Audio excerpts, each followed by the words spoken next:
everybody, this is Purge, bringing you guys a special something. I'm going to be recording a video talking about the sniper gameplay yesterday.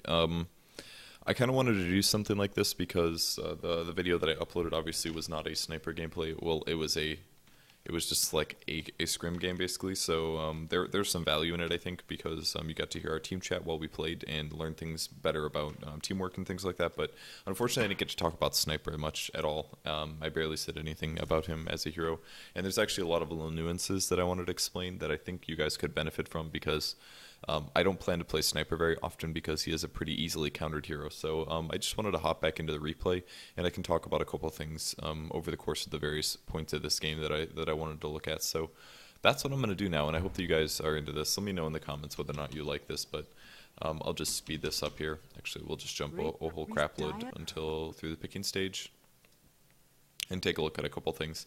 I don't plan to watch the whole replay at all, but I will be looking at a couple things.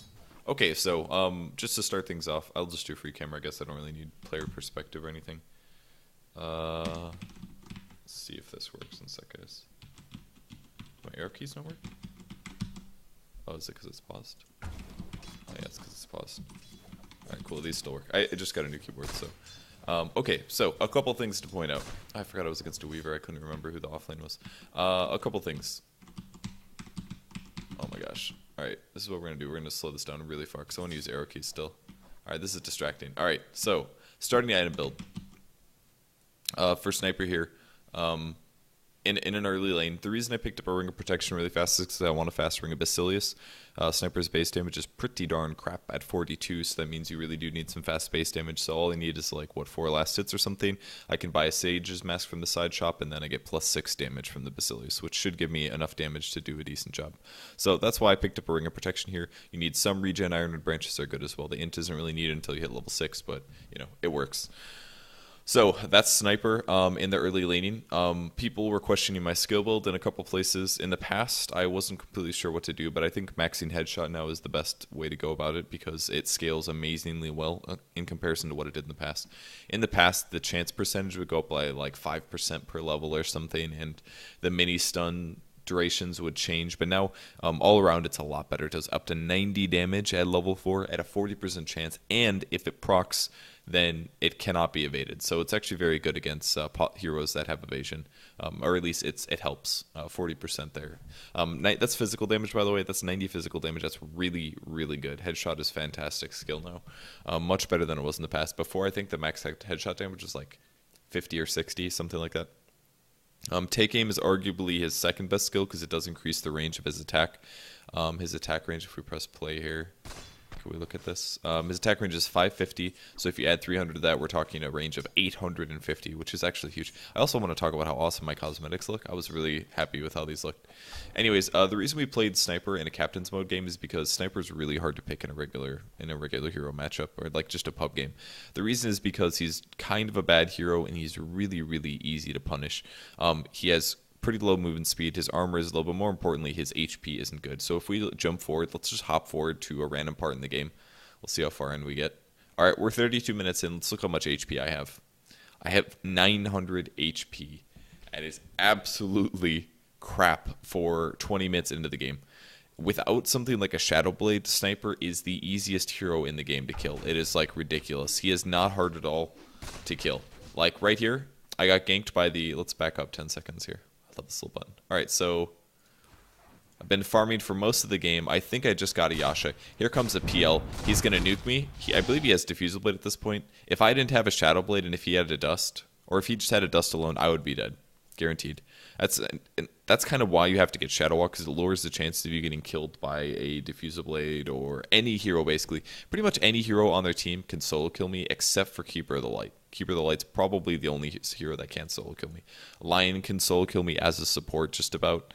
Weaver maybe could if he wasn't moderately behind. His items are not very fantastic, though he does have 3 kills, but it's really hard as a sniper to stay alive, and that's kind of why you have to get a Shadow Blade. In the past, I would have said Shadow Blade is kind of shitty anyways, but the stats and its costs are really good now. 30 damage, 30 attack speed, all around pretty good.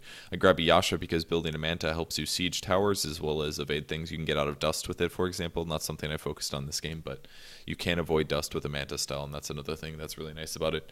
But I really do think Shadowblade is arguably needed. You can rush Manta and go into other item builds if you want, but it just gives you such an, like, the amount of time that you can just get absolutely crushed is very, very high. People can dive you under towers and things like that. And that's honestly usually why I don't play Sniper. It's because he's very, very easy to punish by anybody that's respectably good. If they just get any kind of a diving hero, man, it is just so simple and so easy to get killed by it. By pretty much anything. The Shadowblade allowed me to counter push, as you guys saw over the course of this part of the game. I started doing some counter pushing. If I just speed this up a lot and I watch my perspective. Alright, I'm actually pushing mid right now, but it basically allows me to go places. Like, I can go top and lane against the PL without threat of solo dying, basically. And I can sit here and I can actually push up. And basically, after the river part would be really dangerous. At all points in time. Like, going past this point is really, really scary. So the Shadowblade allows me to do that. That was where we almost killed the PL just now.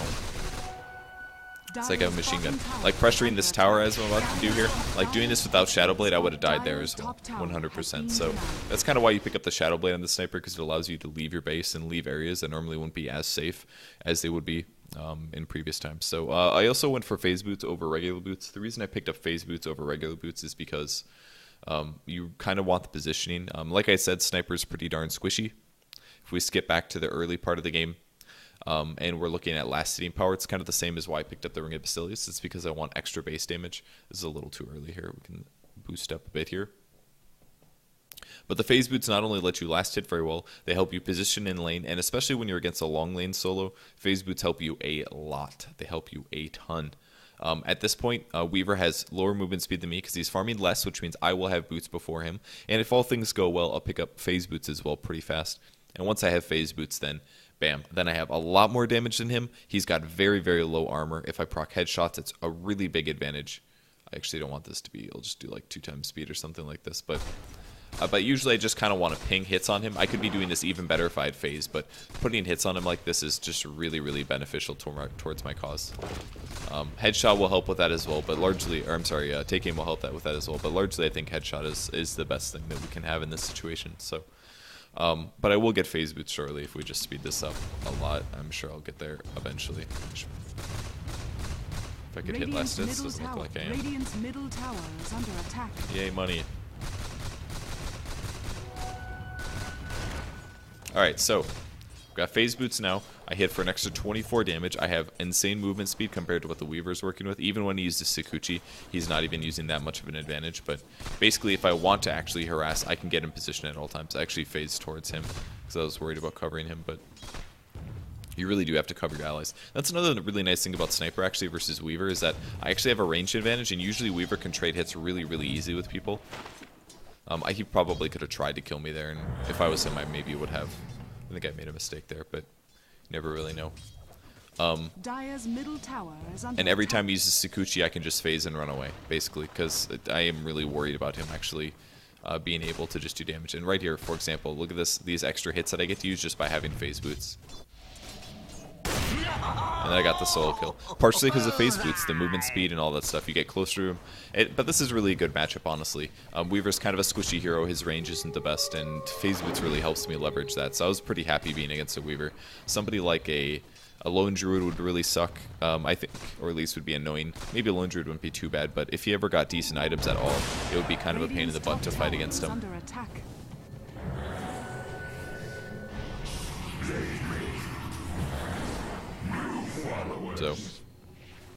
So yeah, that's early item build, phase boots, Ring of Basilius. I think that's really necessary. I don't remember if I picked up a magic wand or not, or a magic stick, but I think a magic stick could be useful towards keeping your mana up. But I think I just rushed, I just rushed the Shadowblade as fast as possible. My last hitting was okay, 56 last hits, and it's not 10 minutes yet, so that's pretty good. I have a ton of denies, always deny if possible, because it keeps your lane in control. The lane will push towards you, and your opponents will get less EXP. Especially, they might be invisible, you never really know. So, so that's why that's pretty much covers early game. I think I max out headshot first, then take aim. I do like getting shrapnel. I know that some players actually like skipping shrapnel entirely, but I think this is kind of a mistake. Shrapnel was buffed recently. It has huge range, like 1200 range. So I think the range is something like this. I can apply this patch down. It does damage over time. It does damage to towers. You did see use. I did use it to siege, for example. So when I was pushing tier 2, I think I would sit back here and I would cast shrapnel, and it would do damage. It doesn't do that much damage to buildings, but it does do damage to buildings, and you might as well use the mana because it's either used on Assassinate or Manta or Shadowblade, and those are not too expensive, and Sniper's Endgame is actually okay. So you should be able to afford to use this. It's not the best disable. It's only 30% movement speed slow, but I did use it another time, I think when the creeps were pushing the top lane, and I dropped a shrapnel on all the range creeps, and I got all the kills as I ran away, for example. I mean, it has its uses. I think it's worth picking up after level 9, personally. Stats are also very good because, like I said, when you hit the mid game, you still don't have very much HP at all. If I'm looking at, 17 minutes again, and I'm still at 800 HP. This makes me very squishy towards Lion and Magnus, and if they actually did make a concerned effort to gank me, yes, it would be a lot harder for me to survive, but doesn't put me in the worst spot ever. I don't know. I just really think that shrapnel is effective, and I can get the stats by being careful and good movement positioning and items and stuff. So another thing that I'd like to point out is that we did kind of draft around creating space for me. It was very important that we did this because if there was no pressure put on other lanes or ganks happening, then they would be able to gank me. So by my allies being really active, like Blitz, for example, played a mid Rubik, by him being really active, it kept pressure off of me so that I could get free farm, and I did get a lot of last hits this game. It didn't necessarily protect me against PL entirely because PL is a better carry than Sniper is, but it still did give us decent space. So now I want to talk about late game item choices a little bit as soon as these little pop-ups go away. Let's talk about later in the game. So at this point in the game, I'm sitting on a Manta style as well as a Shadowblade in phase.